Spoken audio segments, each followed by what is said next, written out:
Hello good morning, मैं मिथिलेश कुमार।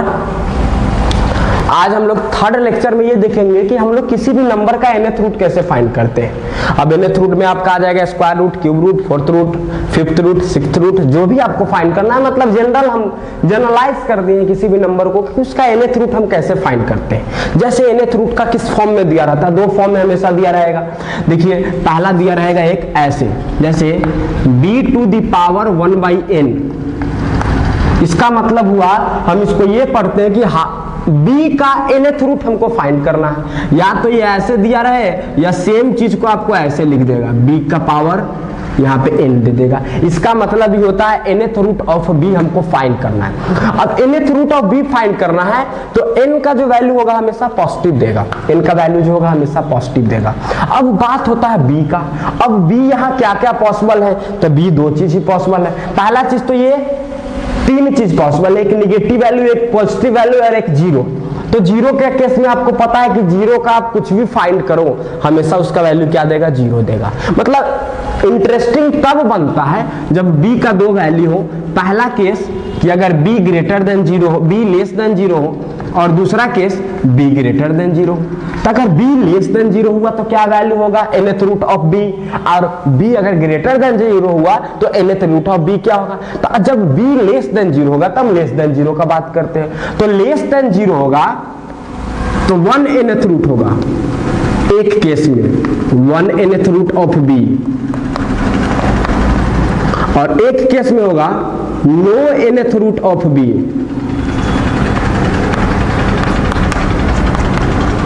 यहां पे होगा 1 nth रूट ऑफ b।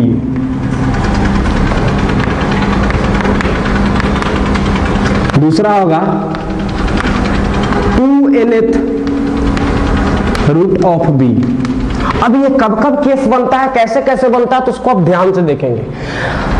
आप देखेंगे सबसे पहला चीज 1 nth रूट ऑफ b तब पॉसिबल है जब n क्या हो, n is equal to odd हो। अब आप ध्यान देंगे कैसे, तो b निगेटिव लेना है। जैसे -27 लिए, इस पे पावर हम दिए 1/3।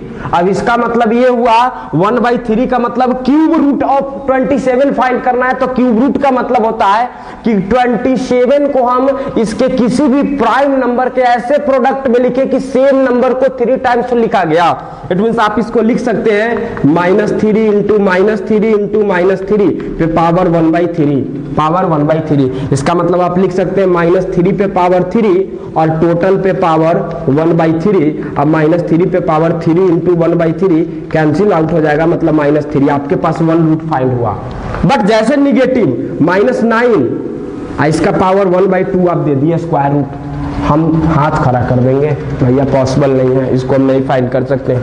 अब इसका वैल्यू कैसे होगा, तो ये चला जाएगा √9 के फॉर्म में, अब √-9 के फॉर्म में। अब -9, अब आपके पास ध्यान आ रहा होगा कि √9 का वैल्यू तो 3 होता है। तो अगर -√9 है तो इसका वैल्यू -3 होना चाहिए। तो आप एकदम गलत है, ये पॉसिबल ही नहीं हो सकता है। अब आप कहेंगे कैसे, तो -3 का मतलब ये हुआ जब √9 आप फाइंड करते, इसका मतलब 3 का ये स्क्वायर होता है, 3 का स्क्वायर होता है रूट, तो आप 3 फाइंड करते हैं। लेकिन 3 को फिर 3 से मल्टीप्लाई करने के बाद ये नंबर आता है। अब जब आप -9 लेंगे, इसका वैल्यू आप -3 लिखेंगे, इसका मतलब -3 को जब हम -3 से मल्टीप्लाई करें तो मेरे पास -9 आना चाहिए, जो क्या हो जाएगा, रूल के क्या हो जाएगा, ये विरुद्ध हो जाएगा एकदम। समझो एक तरह से दो निगेटिव का प्रोडक्ट कभी भी निगेटिव होता ही नहीं है। ऑलवेज आप जानते हैं कि सेम साइन का प्रोडक्ट पॉजिटिव होता है और अपोजिट साइन का प्रोडक्ट नेगेटिव होता है। तो आप हमेशा याद रखेंगे कि b का अगर nth रूट फाइंड करना है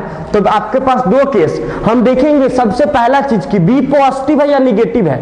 अगर निगेटिव है तो सबसे पहले हम किसको देखेंगे, n को देखेंगे। अगर भैया n ऑड है, इसका मतलब एक वैल्यू इसका पॉसिबल होगा। अगर n इवन है, इसका मतलब क्या होगा, एक भी रूट उसका पॉसिबल नहीं है। कब, जब n इज इक्वल टू क्या हो जाएगा, इवन हो जाएगा। ये तो निगेटिव केस था। अब हम लोग पॉजिटिव केस की बात करते हैं। तो पॉजिटिव केस में हम देखेंगे कि पहला चीज n का एक वैल्यू आएगा, कब, जब b ग्रेटर देन 0 होगा। जैसे 27 पे पावर अगर आप 3 देंगे तो इसका वैल्यू 3 आ जाएगा, या 64 पे पावर आप क्या देंगे, 3 देंगे तो इसका वैल्यू कितना आ जाएगा,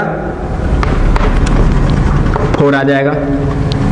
बट अब जैसे ही 9 पे पावर आप 1/2 देंगे, 9 पे पावर, जैसे 9 पे पावर 1/2 देंगे, अब इसका वैल्यू क्या क्या पॉसिबल है, तो इसका 2 वैल्यू आपको आ जाएगा। आप इसको लिखेंगे √9। अब √9 का मतलब 3 भी आएगा और -3 भी आएगा, 3 भी आएगा और -3 भी आएगा। कैसे? अब √9 इसका मतलब, अब जैसे यहाँ पे दिया रहेगा, सपोज कैसे वैल्यू दिया रहता है, x² = 9, then find the value of x। इसका मतलब x = आप लिखेंगे 9 पे पावर 1/2, 9 पे पावर 1/2। अब इसको कंपैरिजन आप यहां से करेंगे, यहां से कैसे कंपैरिजन करेंगे?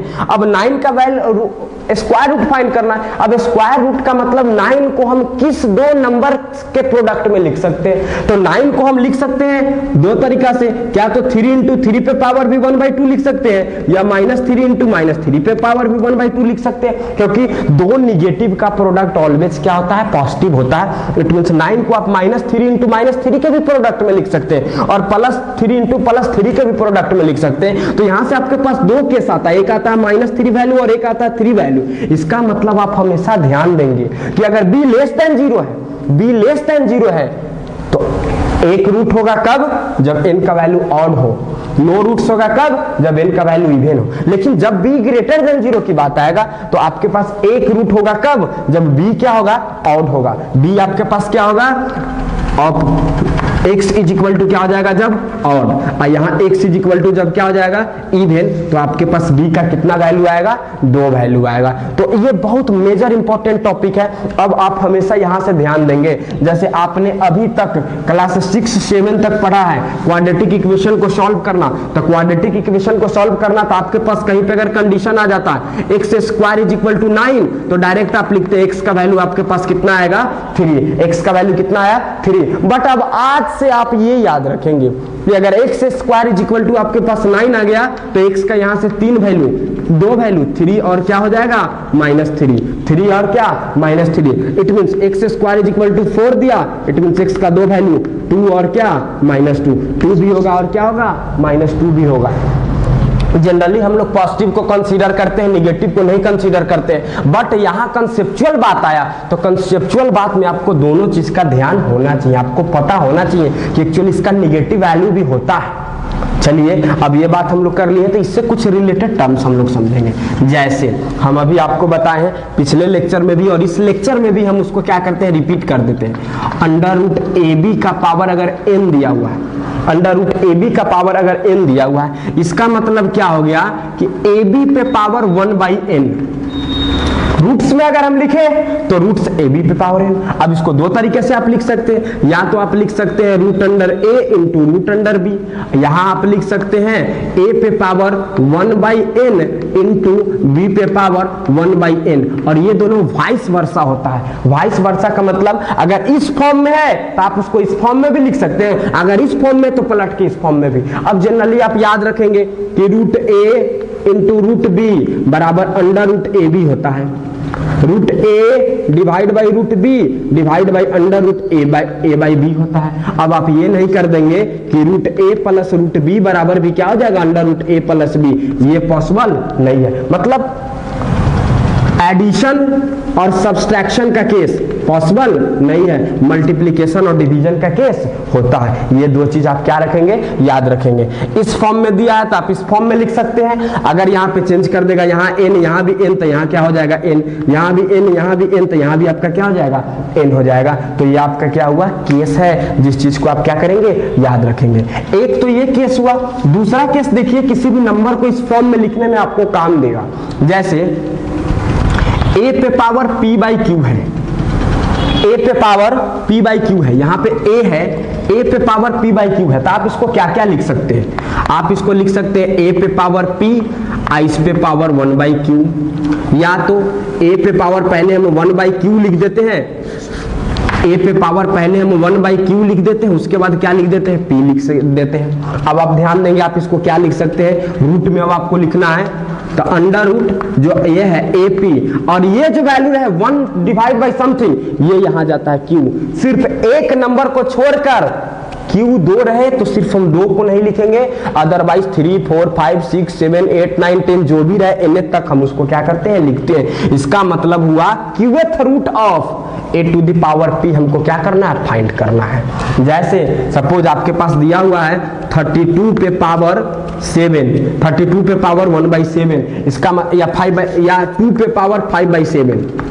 अब आपको इसको लिखना है तो आप इसको दो तरीके से लिख सकते हैं, एक ऐसे 2 पे पावर 5 और इस पे पावर 1/7। इसका मतलब 2 पे पावर 5 का वैल्यू होता है 32 पे डिवाइड बाई 32 पे पावर 1/7। इसका मतलब हम लिखेंगे 7th रूट ऑफ क्या, 32 हमको क्या करना है, फाइंड करना है। तो ये लिखने का क्या होता है, प्रोसेस होता है, तरीका होता है, जिसको आप क्या करेंगे, ध्यान में रखेंगे। आप हमेशा इसको क्या रखेंगे, ध्यान में रखेंगे। अब इससे रिलेटेड जितने भी आपके पास कॉन्सेप्ट थे, टोटल कॉन्सेप्ट हम आपको दे दिए हैं। अब जो हम लोग इसमें कुछ क्वेश्चन करेंगे, मेजर क्वेश्चन, जो क्वेश्चन बच्चे को बहुत कंफ्यूजन पैदा करता है। अब जनरली यहां देखेंगे कि क्वेश्चन कितने आसानी से आप सॉल्व कर लेंगे, सिर्फ आपके पास कुछ लॉज ऑफ इंडिसेस और एक्सपोनेंशियल इक्वेशन एक्सप्रेशन को याद रखना होगा, थोड़ा सा दिमाग में रखेंगे। जो लॉज ऑफ इंडिसेस हम बताए थे, जनरली आपके पास 7 से 8 था वो, और 3 यहाँ मतलब 8 3 11 मतलब 10 फॉर्मूला को आप याद रखेंगे, जनरली आपका टोटल क्वेश्चन सॉल्व होते चला जाएगा।